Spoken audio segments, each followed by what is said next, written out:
उधर निमंत्रण देने की। भीम से भगवान श्री कृष्ण जी ने पूछा कि भीम, आपने उस महात्मा सुदर्शन जी को आमंत्रित किया या नहीं? भीम ने कहा, प्रभु आमंत्रित तो किया था, पर वो तो कुबोल आदमी है। श्री कृष्ण जी ने कहा, कुबोल कैसे लगा तुझे? कि परमात्मा, मैंने उनसे कहा था, हे ऋषि जी, मैं युधिष्ठिर राजा का भाई हूं और हम एक यज्ञ कर रहे हैं भगवान श्री कृष्ण के आदेश तक, और आपको हम निमंत्रण करने के लिए मुझे भेजा है। हे ऋषि परवर, अवश्य आने की कृपा कीजिए। तो क्या कहा उसने? कहने लगा, भीम, तुम्हारे अन्न को खाकर नरक में नहीं जाना मैंने। तुमने तो ऐसा जुल्म किया है कि शायद पृथ्वी पर कोई कर सकेगा। वो करोड़ों बहन विधवा होगी, उन सैनिकों की पत्नी, और आज तुम आनंद मना रहे हो, उनकी आंखों से आंसू नहीं सूखे हैं। उनके बच्चे अपनी मां से लिपट कर पूछ रहे हैं, हमारे पिताजी कब आएंगे मां? मां कहती है, बेटा अभी छुट्टी नहीं मिली है। और फिर ये कहकर बच्चों को एकांत स्थान में जाकर मां बुरी तरह रो रही है। उधर से बच्चे भी अपनी मां के ऊपर बैठ चिपट कर रो रहे होते हैं। और थोड़ा सा बड़ा बच्चा है, वो कहता है कि अब के पिताजी आ जाएंगे तो उनको कह दूंगा तुम मत जाना मिलिट्री में, मैं जाऊंगा मिलिट्री में पिताजी, आपके पीछे से मेरी मां बहुत रोती है। ऐसे कहकर वो सारा हाहाकार मचा रहे हैं। और कहा, यदि तुमने मुझे बुलाना है तो ऐसी 100 अश्वमेघ यज्ञ का फल मुझे संकल्प कर दो, तब तुम पापियों का अन्न आहार करूं। अब श्री कृष्ण जी ने कहा, तूने क्या कहा? भीम कहने लगा कि मैंने आपकी और भैया की शर्म थी, नहीं तो उसको बोल आदमी को मैं कूट कराता, उसने मेरी ऐसी बेइज्जती की है। श्री कृष्ण जी ने कहा कि नादान, संत के प्रति ऐसी बातें करना भी तुझ पाप का भागी होगा। संत किसी के अहित में नहीं होते, और संत जितना भी कड़वा होता उतना ही आपके हित में होता है। उस संत ने जो कहा वो बिल्कुल सच कहा है, और चल उसे क्षमा याचना कर।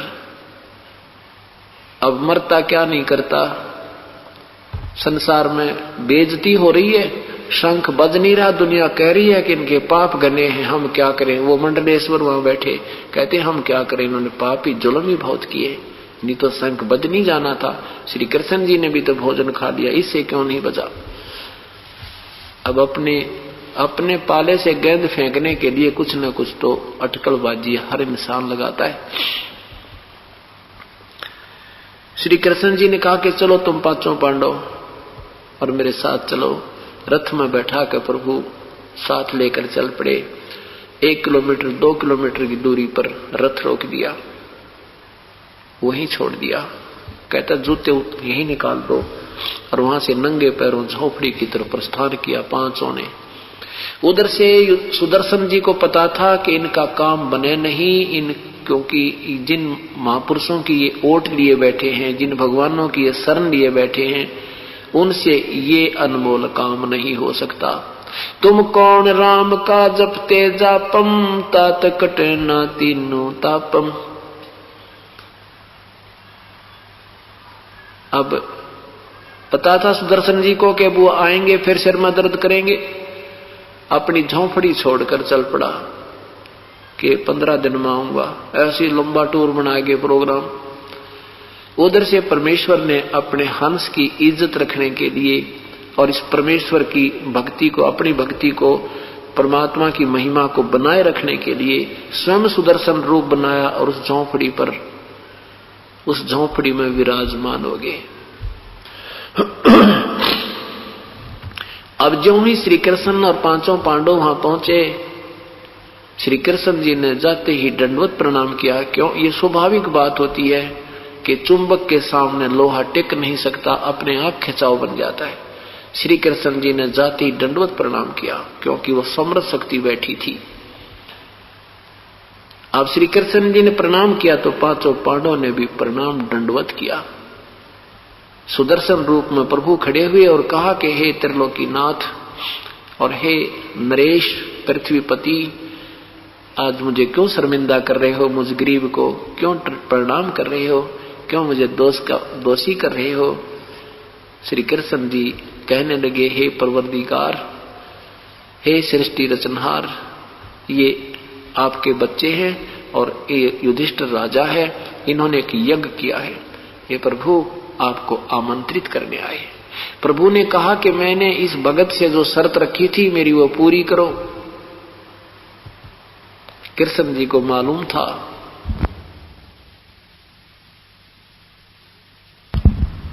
कि हे परमात्मा, आपने 100 यज्ञ का फल मांगा है और आप ही की वाणी है, क्योंकि परमात्मा चारों युगों में आकर अपनी महिमा आप ही सुनाते हैं, अपने पाने की विधि बताते हैं कि आप कैसे धनी होगे। संत मिलन को चालियो तजमाया अभिमान, जो जो कदम आगे रखे ओहे युग समान। कि जो प्राणी पूर्ण संत के दर्शन के लिए, सत्संग श्रवण के लिए, मिलने के लिए और विनम्र भाव से आते हैं, अपनी पद और अपने अहम जो भी धन का अहम है, किसी प्रकार का उसको है, वो सब भूलकर ऐसे आवे जैसे कोई मरीज जाता है, भयंकर बीमारी से युक्त व्यक्ति और मेडिकल में जाता है। उस समय उसको याद नहीं रहता तो किस पोस्ट से संबंधित है, उसको याद रहता तो एक मरीज है। डॉक्टर कहता वहीं लेट जाता है चेकिंग के लिए, कहता वो टेस्टिंग कराने तुरंत चला जाता है, उसमें कोई मन में विक्षेप नहीं आता। ऐसे भाव से जो प्राणी परमात्मा के चरणों में आते हैं, जहां स्थान मिल जावे ग्रहण करे, जो मिल जावे खा के और शुक्र मनावे, केवल उद्देश्य उसका सत्संग सुनना ही हो, यहां महिमा की भूख नहीं हो, तो उस प्राणी को यहां आने का, जहां से सलाह है वहां से यहां तक आने का जितने भी कदम बनते उतना ही आपको पुण्य मिलता है। ये सत्य प्रभु की वाणी है। तो ऐसे ही कहा कि हे प्रभु, हम 500 पांडव और मैं ये सब आपके दर्शनार्थ आए हैं, आप अंतर्यामी हैं। आज हमारे अंदर कोई भी अहम नहीं है, इनका तो काम ऐसा खतरनाक अड़ा खड़ा है, इनके अंदर तो आज अहम नाम की चीज नहीं, इनको कोई अभिमान नहीं है। और आप जितने भी कदम हमारे वहां से यहां तक आपके दर्शन के लिए आए हैं, उनका जितना पुण्य बनता है 100 आप रख लीजिए, शेष हमें दे दीजिए, हमारा उद्धार हो जाए। साधु भूखा भाव का, धन का भूखा ना, और जो कोई धन का भूखा है वो साधु भी कोई ना। परमात्मा यही देखना चाहते थे कि इनमें कितनी श्रद्धा है, तो उसी समय उनको विनम्र करना चाहते थे। विनम्र हुए बिना अगर भगवान चले भी जाते और उस समय वो शंख बज भी जाता तो कहें श्री कृष्ण जी ने बजा दिया, कृष्ण जी थे ना हमारे पास। तो ये भ्रम निवारण करना था और परमात्मा की भक्ति को न्यारा छांटना था दाता ने। आज इस दिन के लिए, इस समय के लिए ये प्रमाण छोड़ कर चले गए थे प्रभु।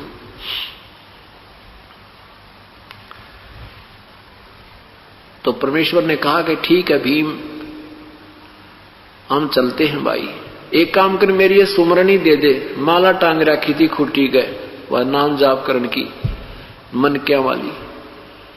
अब भीम ऐसा बड़ी जब वार्ता हुई थी, जब आमंत्रित करने अकेला आया था तो भगवान से कहा था, सुदर्शन से कहा था कि मैं अपने भैया से डरता हूं और अपने भगवान कृष्ण से मुझे शर्माती है, नहीं मैं ऐसा बना देता, तेरा हुलिया बिगाड़ देता, और मैं युद्ध में एक मारूं था 10 मरते थे, तो क्या समझता है मुझे, अजी डिंग पेला था। तो जब वो उतारने लगा वो माला, भीम से माला टस से मस नहीं हुई और पसीने आगे। ये अब मायूसा होकर देख रहा है कि क्या कहूं, अब क्या कहूं इसको, मेरे से माला नहीं उतरती। तो परमात्मा ने कहा क्यों भीम, तू एक का मारे था 10 मरे थे, पहलवान तार दे देना माला उतार के। वो जान गया कि बात याद सारी है, कहने लगा भगवान मेरे पर नहीं उतरती, और परमात्मा ने ऐसे किया था अपने आप उतर के माला हाथ में आएगी, क्योंकि उनको उनका सारा भ्रम निवारण करना था। जब तक इंसान निरसंशय नहीं होता, संत पर विश्वास नहीं बनता, तब तक काम नहीं बनते। और कहा और सुन ले पहलवान, एक और बात बताऊं तेरे ते, जब तू मुझे आमंत्रित करने आया सुबह सुबह, और जिस तालाब में तूने स्नान किया था वो बताऊं कौन किस क्या है वो अखां जी, कि वो कुंभकर्ण की खोपड़ी है। कुंभकर्ण का सिर का ये इतना हिस्सा है जिसमें यो इतना बड़ा तालाब भर गया, तेरे पैर भी ना टिके तू स्नान करे था, तू अपने आप मांडी पाक रहा मैं ऐसे कर दूं वैसे। वैसे भीम बहुत शक्तिशाली थे, और ये बताना चाहते हैं कि तेरे से बली तो बहुत होकर जा लिए, और ना जाना क्या क्या दुर्गति उनकी अब हो रही है। जो विधिवत साधना नहीं करते वो चाहे कितना ही बली, कितना ही पृथ्वीपति, चाहे कितना समर्थ हो जाए, उस जीव का कहीं ठिकाना नहीं। तू अब इसी शरीर में अपने आप को समर्थ मान रहा है, तेरे पैर भी ना टिके उस सिर की खोपड़ी में, इतना बली इतने तगड़े इंसान तेरे तो पैदा हो लिए।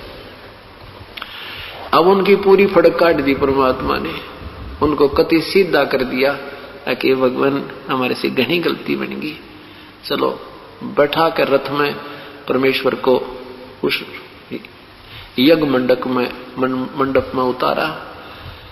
कैसी सतिथि थी परमात्मा की, कैसी वेशभूषा थी, लंगोटी घुटनों तक की धोती, टूटे लीतर जैसे टूटे हुए जूते होते हैं, और फटे पुराने जैसे मैले से कपड़े, दाढ़ी जैसे 2 महीने ना बनाई हो, सिर के बाल ऐसे उलझ पुलझ जैसे एक गरीब ग्रामीण होता है, ऐसी वेशभूषा में। और उन मंडलेश्वरों के पास पहुंचे जो दिन में 2-2 बार स्नान करें थे, 4-4 बार तिलक लगाए थे, और वो बैठे न्यारे न्यारे स्वच्छ आसनों पर, और जाकर देखा कि ये संत आ गया, ये संत लेने गए थे। सब अपने मुख पर ऐसे कपड़ा करके हंस रहे हैं कि ये लाए हैं संत, ये बजाएगा शंख, इनके पापों की तो गिनती नहीं है।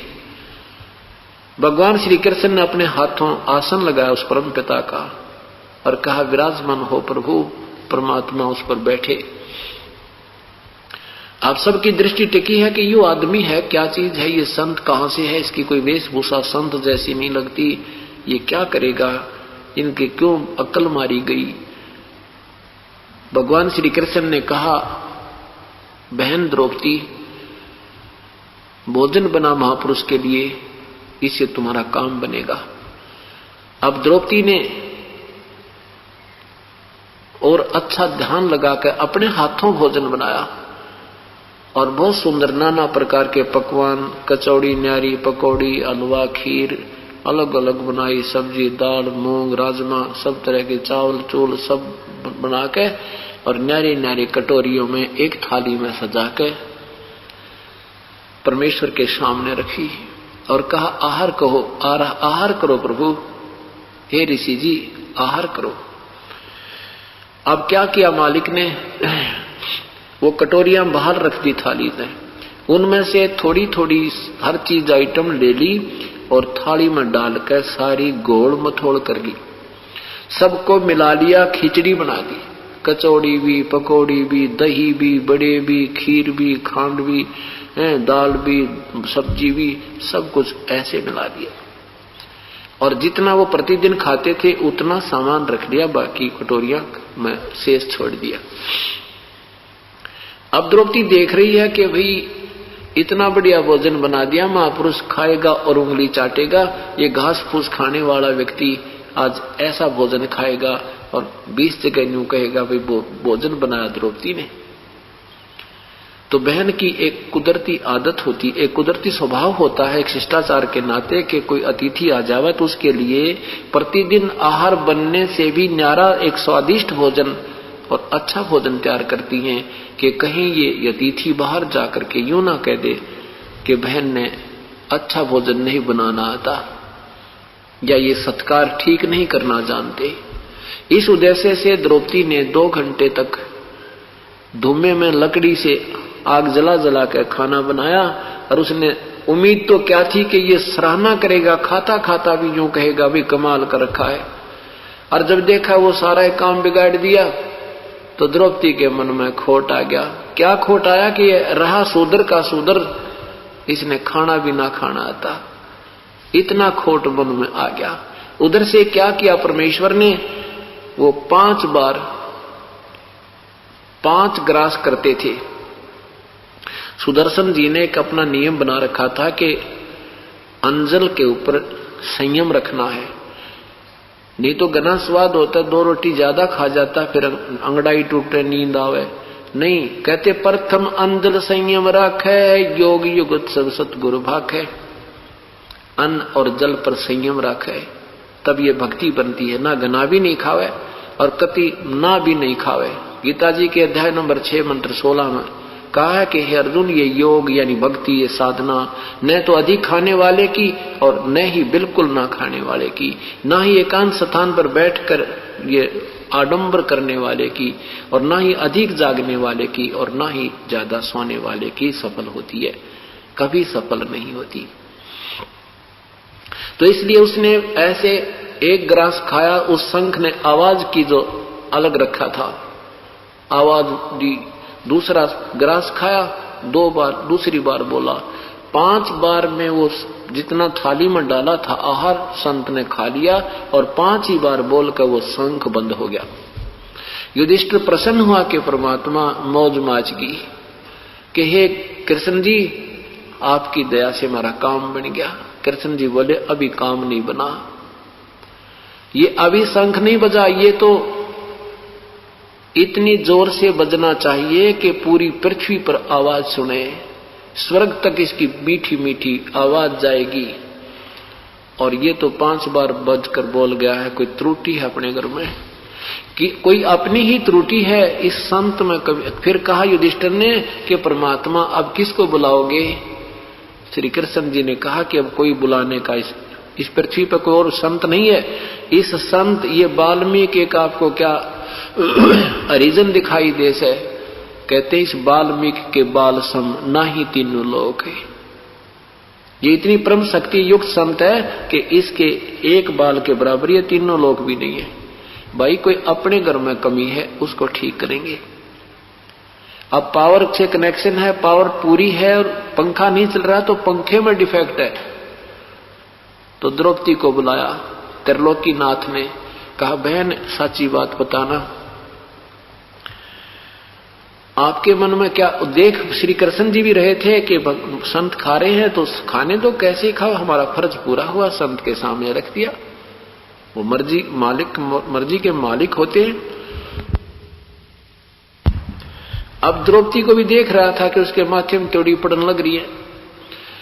पूछा कि द्रौपदी सच्ची बताना, आपके मन में क्या आया जब संत ने भोजन पाया? ये शंख किस कारण से नहीं बजा? तो द्रौपदी ने कहा महाराज जी मैं सच बताती हूं, जब मैंने 2 घंटे तक तो रोटी बनाई, आंखें फुड़वाई धुएं में, और मैंने सोचा तो ये था कि ये महात्मा मेरी प्रशंसा करेगा, और इसने जब ये सारा काम बिगाड़ दिया तो मेरे मन में खोट आ गया। प्रभु मेरे मन में ये आया कि शूद्र का शूद्र ही रहा, इसने खाने का भी ना बेरा, कैसे खाया जाता है? तो भगवान श्री कृष्ण ने कहा द्रौपदी तूने महापाप कमा लिया, संत के प्रति ऐसी दुर्भावना लाना एक महापाप और तैयार कर लिया, शंख तो बजना दूर रहा। देखो आपने संत को बुलाया है, 2 रोटी अपने घर सभी खाकर सोते हैं, और तूने ये हलवा खीर बना के क्या मोल ले लिया इस परम संत को? नादान, आप इसके चरण धोकर पी ले द्रौपदी, नहीं तो तुम्हारा शंख तो बजाई नहीं, तो पाप की बागन और एक्स्ट्रा होगी। अब मरता के नहीं करता, चरण लाई प्रात उठा के और परमात्मा के पैर उसमें धोए अपने हाथों द्रौपदी ने, और डाल के उस पानी को कटोरे में, और आधा जब पी लिया, जब श्री कृष्ण जी ने कहा बहन मुझे भी दे दे थोड़ा सा, तो आधा द्रौपदी ने और आधा श्री कृष्ण ने वो धूल भरे चरणों का जल उन दोनों ने पिया।